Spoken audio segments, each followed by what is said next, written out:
नमस्कार रसिक हो, कार्यक्रमात आपलं मनपूर्वक स्वागत। भारतीय सिनेसृष्टी 100 वर्ष पूर्ण करते। अर्थातच मराठी सिनेमा सुद्धा 100 वर्ष पूर्ण करतोय। 100रीचा हा टप्पा गाठत असताना मराठी सिनेमा राष्ट्रीय पुरस्कारांमध्ये बाजी मारतोय आणि त्याचबरोबर आंतरराष्ट्रीय महोत्सवांमध्ये सुद्धा रसिकांचं आणि जाणकारांचं लक्ष वेधून घेतोय। ही सगळी मराठी सिनेमाची प्रगतीकडे होत असलेली वाटचाल पाहत असताना मागे वळून पाहणं हे निश्चितच जितकं रंजक आहे तितकंच नव्यानी काही जाणीवा करून देणारं सुद्धा। मराठी सिनेमाच्या बाबतीत जर बोलायचं झालं तर काही ठळक प्रवाह आपल्याला नक्की बघायला मिळतात। ग्रामीण जीवनाचं दर्शन घडवणारा मराठी सिनेमा किंवा तमाशा प्रधान मराठी सिनेमा, कौटुंबिक मराठी सिनेमा, सामाजिक मराठी सिनेमा आणि त्याचबरोबर सगळ्यात महत्त्वाचं म्हणजे आपल्या सगळ्यांना भावणारा विनोदी चित्रपटांचा प्रवाह।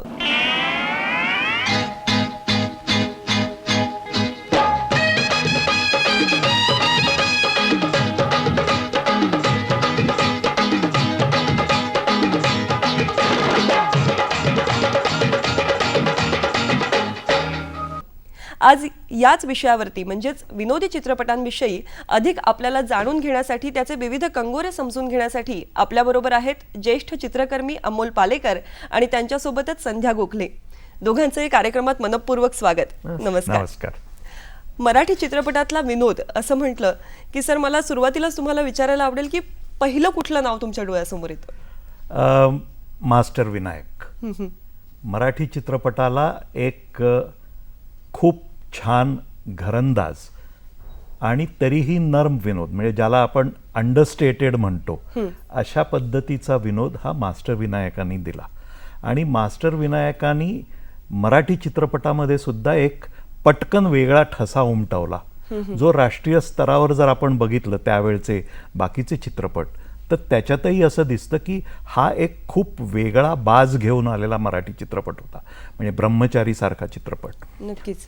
त्याच्यापासून पुढे ही वाटचाल जी सुरू झाली ती पु ल देशपांडे, त्याच्यानंतर राजा गोसावी, हे सगळे दिग्गज ह्यांनी मराठी चित्रपटाला इतका सुंदर मराठी विनोदाला एक स्वतःचं स्थान मिळवून दिलं। मला वाटतं सर जशी संगीतामध्ये घराणी असतात तशी ही विनोदातली घराणी आहेत असं म्हटलं तर चालेल का? अगदी अगदी। या प्रत्येक व्यक्तीनी, या प्रत्येक इतक्या समर्थपणे आपापलं घराणं असं प्रस्थापित केलं असं म्हणायला हरकत नाही। आणि ह्या प्रत्येकानी मराठी विनोदी चित्रपटाला एक आणखी 2-2 पावलं 3-3 पावलं असं पुढे नेत राहिले। नक्कीच। आणि पुलंचा तुम्ही उल्लेख केला तर पु ल देशपांडेंचं साहित्य ही खरंच आपल्याला मिळालेली एक ठेव आहे आणि त्यातही त्यांचा चित्रपटाच्या माध्यमाकडे बघण्याचा त्यांचा जो दृष्टिकोन होता आणि त्यांनी दिलेले सिनेमे, काय सांगायला आवडेल तुम्हाला? गुळाचा गणपती सारखा जर चित्रपट आपण बघितला तर गुळाचा गणपतीमध्ये पुलंची प्रमुख भूमिका पासून ते सगळंच म्हणजे सब कुछ पुलं असं इतकं सहजी आणि समर्थपणे पेलणारा माणूस मिळणं कठीण ना। बरोबर। आणि त्यांनी हे सगळं मराठी विनोदाला एक नवीन दालन उघडून दिलं। पुढे राजा गोसावी आले। राजा गोसावी, मला नेहमी असं वाटत राहिलं की राजा गोसावींनी जो इतका सुंदर अंडरस्टेटेड, काहीही कुठे अंगविक्षेप न करता, काही अश्लील हावभाव न करता, काही न करता, कुचाळक्या न करता, म्हणजे विनोद करण्यासाठी आपण जे जे काही प्रकार नॉर्मली करत असतो त्यापैकी काही न करता एक अत्यंत सुंदर, सहज सुंदर असा विनोद हा इतका छान आणि प्रभावी पद्धतीने आपल्यापर्यंत आणला की केवळ म्हणजे त्यामुळे मराठी चित्रपटाची एक वेगळी ओळख ही भारतीय चित्रपटाला मिळत राहिली। निश्चितपणे। संध्याताई, मला तुम्हाला विचारायला आवडेल की तुम्ही चित्रपटाच्या विविध अंगांशी संबंधित आहात, पण स्वतः एक लेखिका असल्यामुळे तुम्हाला या विनोदी चित्रपटांकडे कसं बघावं असं वाटतं लेखिकेच्या नजरेतून? विनोदी लिखाण करणं फारच अवघड आहे। म्हणजे इंटेन्स सिनेमा लिहिणं किंवा एक गहन विषयावरती काहीतरी लिहिणं हे बऱ्यापैकी सोपं असतं असं मला वाटतं, पण विनोद करताना त्याचा एक पोत स्वतःसाठी नक्की करून आणि कुठल्याही प्रकारचा सवंग विनोद न आणता त्याच्यामध्ये एक छान डिग्निफाईड विनोद आणि जो सतत हसत खेळत ठेवेल असा विनोद लिहिणं हे फार अवघड आहे. आणि आत्ता मी नुकता जो सिनेमा केला, आम्ही वी आर ऑन होऊन जाऊ द्या नावाचा एक सिनेमा आमचा आता येईल, त्याच्या निमित्ताने मी जे विनोदी लिखाण केलं ते माझं पहिलं विनोदी लिखाण आहे. आणि तेव्हा मला ते जास्त म्हणजे कळलं की हे किती अवघड आहे. हे अक्षरशः शिवधनुष्य पेलण्याची स्थिती आहे. कारण त्यामुळे मला एक शहरी विनोद, म्हणजे आपण जर मराठी सिनेमातला विनोद जर बघितला तर एक शहरी प्रेक्षकाला भावणारा विनोद. आणि दादा कोंडकेंनी जी ते पुन्हा एक विनोदाचं एक स्वतंत्र घराणं आणि अत्यंत मोठं असं ग्रेट योगदान आहे त्यांचं, की ग्रामीण जनतेला सुद्धा म्हणजे सामावून घेणारा जो विनोद आहे. आणि लोककलेच्या माध्यमातनं किंवा तो जो जगण्यातला जो एक सुंदर आनंद घेतानाचे जे विनोदी क्षण आहेत, पकडायला पाहिजेत ते आपण पकडले जात नाहीत आपल्याकडनं, ते पकडण्याचा कुठेतरी त्यांनी प्रयत्न केला असं मला वाटतं. आणि तो एक it became a mass appeal त्यांना मिळालं. ते फार अवघड आहे लिहिणं. खरंच.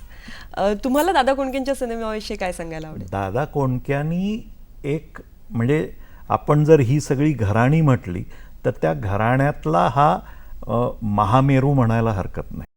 म्हणजे खऱ्या अर्थाने दादानी एक स्वतःची परंपरा सुरू केली. आणि इतकी की हिंदी चित्रपटसृष्टीला सुद्धा मराठी चित्रपटांकडे एक असं थोडंसं कमी दर्जाचा चित्रपट असं म्हणून जी बघायची सवय होती ती दादा कोंडक्यांनी सगळ्याच पद्धतीत सगळ्या लेवलवर, म्हणजे धंदा तुम्ही म्हणता एवढा धंदा मराठी चित्रपट करू शकतो. सलग 9 सिल्वर जुबली चित्रपट.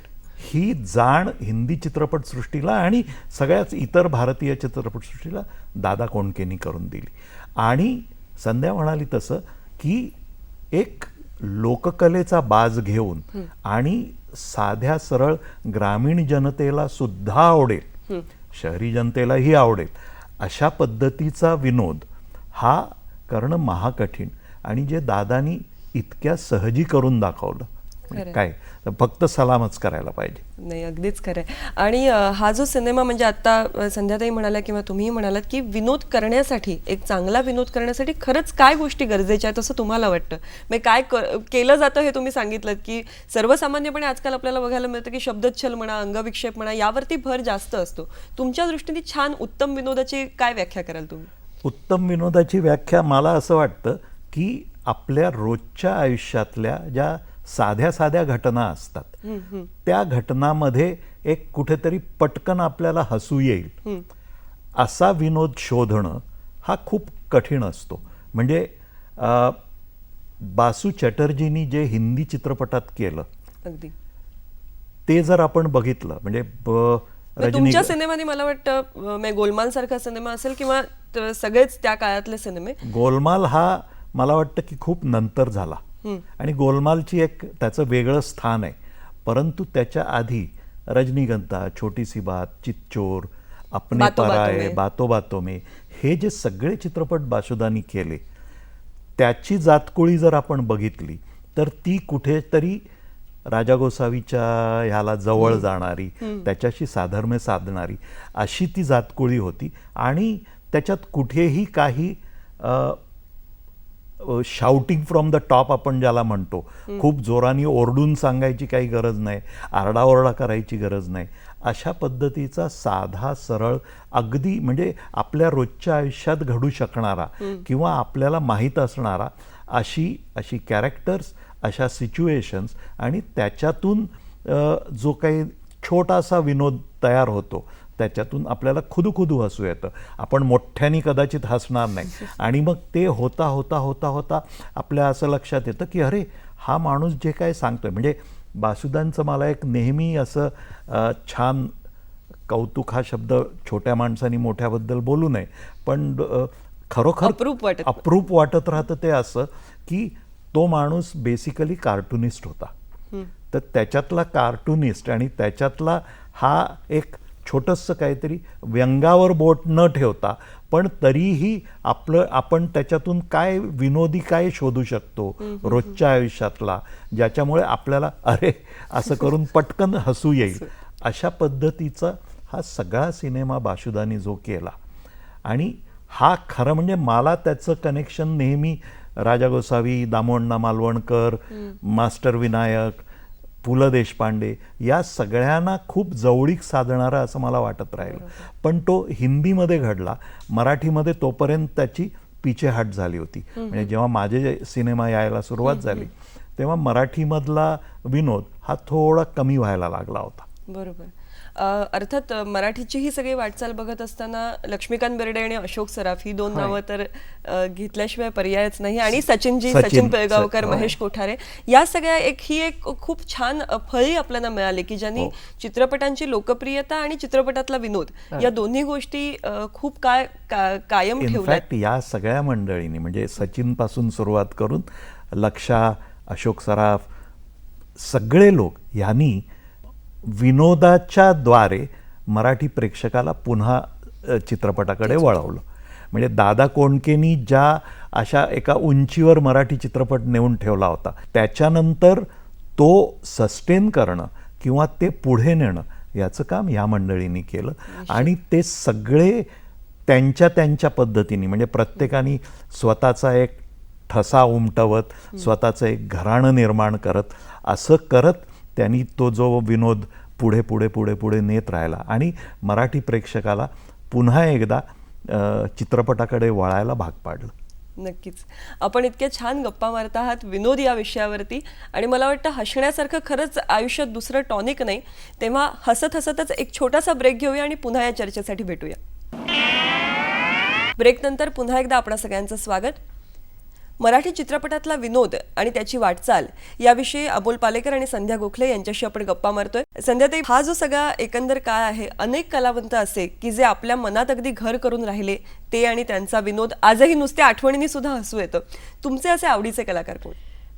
आत्ता पालेकरांनी घेतलेली जी नावं आहेत त्याच्याबरोबरीने शरद तळवलकर, निळू फुल्यांनी ज्या प्रकारचा अप्रतिम काहीही न करता असा जो हावभावांनी किंवा असा जो एक विनोदाला एक वेगळाच म्हणजे परिमाण दिलं, ते मला फार आवडायचं, अतिशय आवडायचं. किंवा गणपत पाटील म्हणजे तमाशाच्या त्या सगळ्या फ्रेमवर्कमध्ये किंवा लोककलेच्या फ्रेमवर्कमध्ये त्यांनी ज्या प्रकारचा नाचाची भूमिका आणि गणपत पाटलांनी जो विनोद आणला, तर तो मला असं वाटतं की त्याला एक कारुण्याची झालर पण होती आणि तो सतत हसवतही ठेवायचा.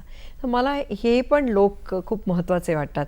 आणि ऑफकोर्स आताची लोक म्हणजे मकरंद नासपुरे, आम्ही अलीकडेच त्यांच्याबरोबर काम केलं. अतिशय टॅलेंटेड, लोकप्रिय तर तो सुपरस्टारच आहे आताचा, पण फारच अप्रतिम काम करतो. किंवा अगदी अलीकडची मुलं जी आहेत, पुष्कर श्रोत्री, आनंद इंगळे आहे किंवा उपेंद्र लिमये आहे, समीर चौगुले आहे किंवा संदीप पाठक आहे, सिद्धार्थ जाधव, अशी जी सगळी माणसं आहेत ती पण मला असं वाटतं त्यांच्या पद्धतीने जो विनोद वेगळा घडवत आहेत.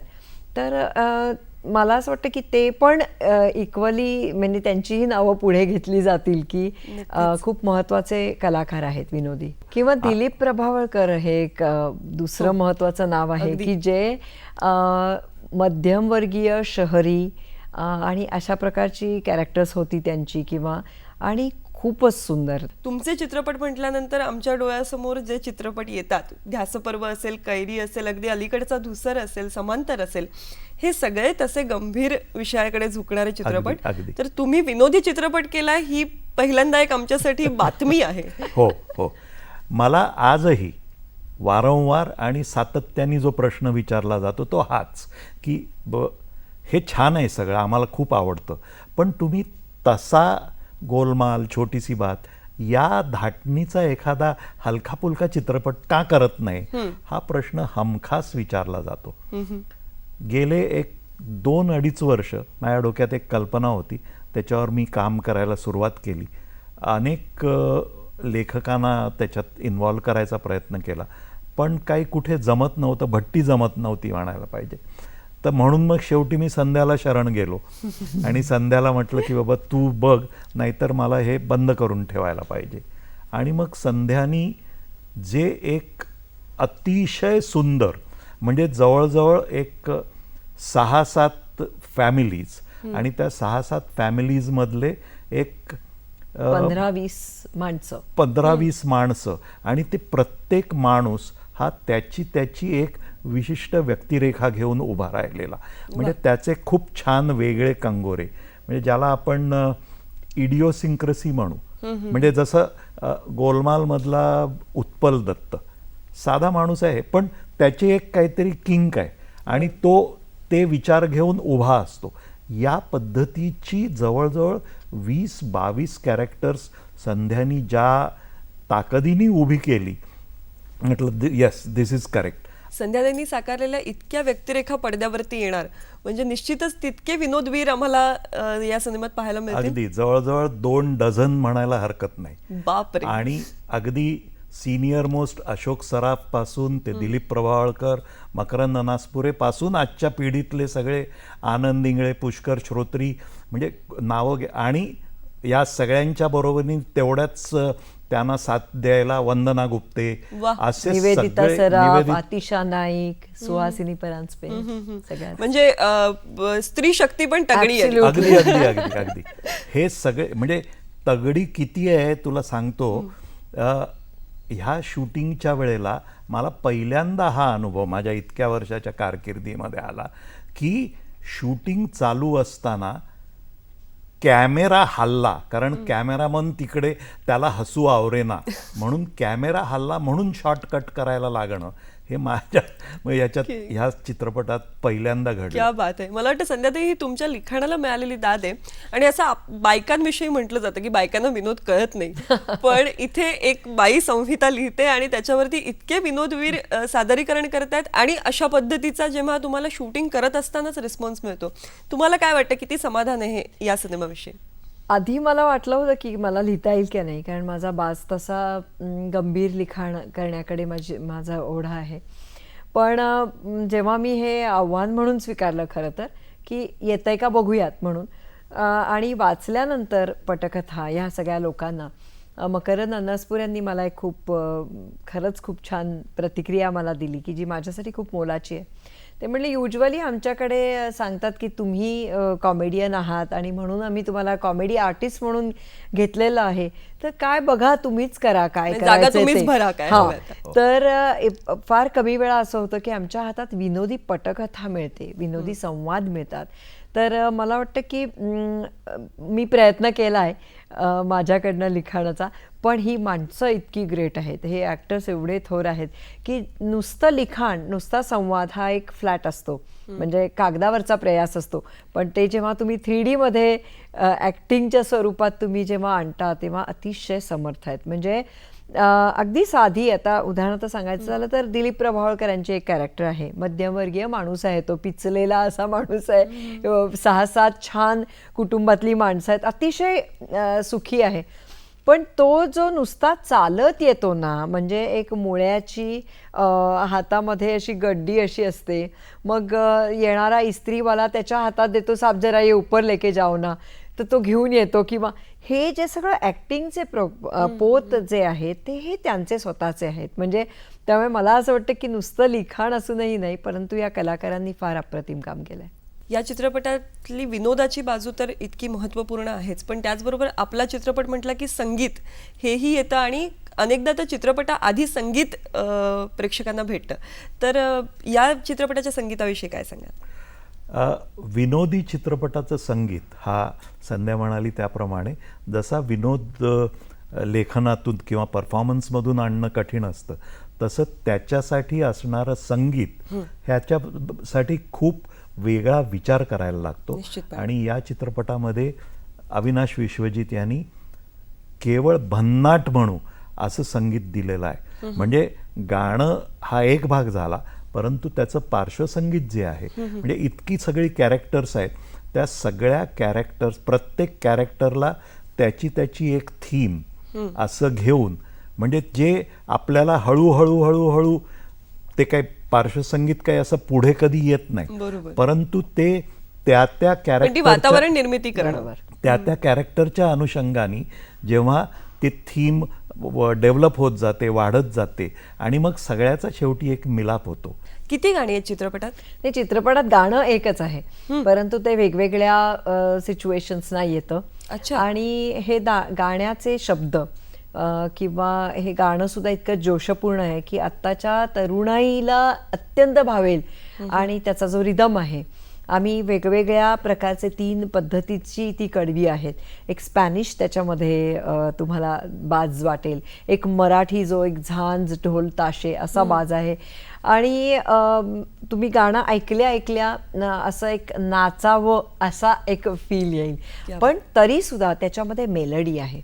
मग आमच्या दोघांचा कल असा आहे, थोडंसं आम्ही पूर्वीच्या विचारांचे आहोत या बाबतीत. असं म्हणाला की गाण्याला एक सुंदर चाल असली पाहिजे, आणि ती चाल असेल तर नुसती वाद्य आणि नुसतेच ढोल ताशे किंवा अशापेक्षा राग बेस्ड अशी जर हे असेल, चाल असेल, तर ती आम्हाला जास्त आवडते. आणि आमच्या या आधीच्याही सिनेमांमध्ये म्हणजे धूसर असेल, समांतर असेल, दुसरला तर संगीतासाठीचं अवॉर्ड मिळालं होतं, हो, बेस्ट म्युझिकचं. तर आमचा हा प्रयत्न असतो की पार्श्वसंगीतामध्ये सुद्धा किंवा संगीत हे थोडंसं रागसंगीताकडे असेल. या सिनेमात मात्र त्याच्यापासून जरासं आम्ही वेगळं गेलेलो आहोत, तरी सुद्धा एक अतिशय मधुर आणि मस्त गाणं तुम्हाला देतोय आम्ही. इतक्या वर्षांनी पुन्हा एकदा विनोदाकडे बघायला मिळालं या निमित्ताने, एक कलाकार म्हणून, तर कसं वाटलं? खूप मजा आली, अतिशय सुंदर. म्हणजे मला आठवण झाली ती माझ्या त्या काळाची आठवण झाली पुन्हा एकदा. मी म्हटलं त्याप्रमाणे बासू चॅटर्जींचे सगळे सिनेमा आणि नंतर गोलमाल ऋषिदांच्या बरोबर काम करताना नरम गरम वगैरे, हा सगळा जो काळ होता तो एका वेगळ्या पद्धतीने मला पुन्हा एकदा त्याचा आनंद मिळत गेला.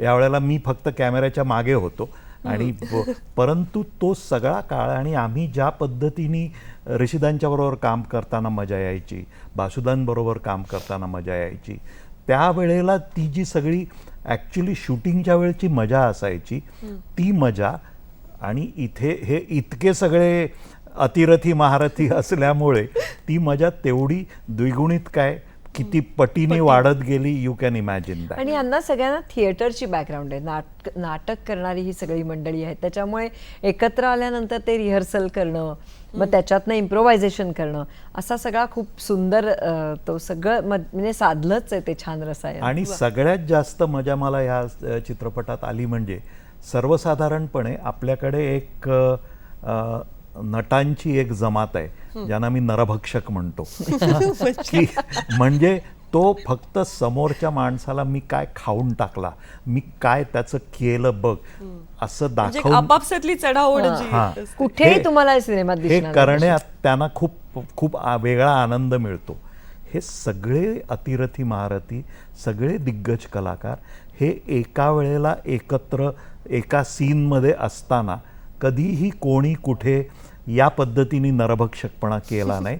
एवढंच नाही तर एकमेकाला सांभाळून घेत, एकमेकाला पोषक ह्याला हे केलं तर मी असं केल्याने त्याला आणखी मदत होईल, अशा पद्धतीने ते सगळं आम्ही रिहर्स करताना ह्या सगळ्यांनी इतकं सुंदर केलं. त्यामुळे सेटवर आमच्या सगळं वातावरण होतं ते एक धमाल पिकनिकचं वातावरण होतं. मला वाटतं जसं शीर्षक आहे तसंच वातावरण होतं असं म्हणायला हरकत नाही. अगदी वी आर ऑन होऊन जाऊ द्या ह्याचा एक विशेष फट्टेगिरी असं जे आपण वर्णन करू की म्हणजे नुसती कट्ट्यावर बसून काहीतरी नुसती धमाल करायची आणि त्याच्यातली जी सहजता असते, त्याच्यातला जो एक वेगळा आनंद असतो, त्याच्यातला जो टाइमपास असतो, आणि हे सगळं करत असताना कसला आविर्भाव नाही, काही नाही, आपण काही कोणाला प्रूव्ह करायला बघत नाही आहोत आपण काही, अशा इतक्या सहज पद्धतीने हे जे सगळं घडत गेलं,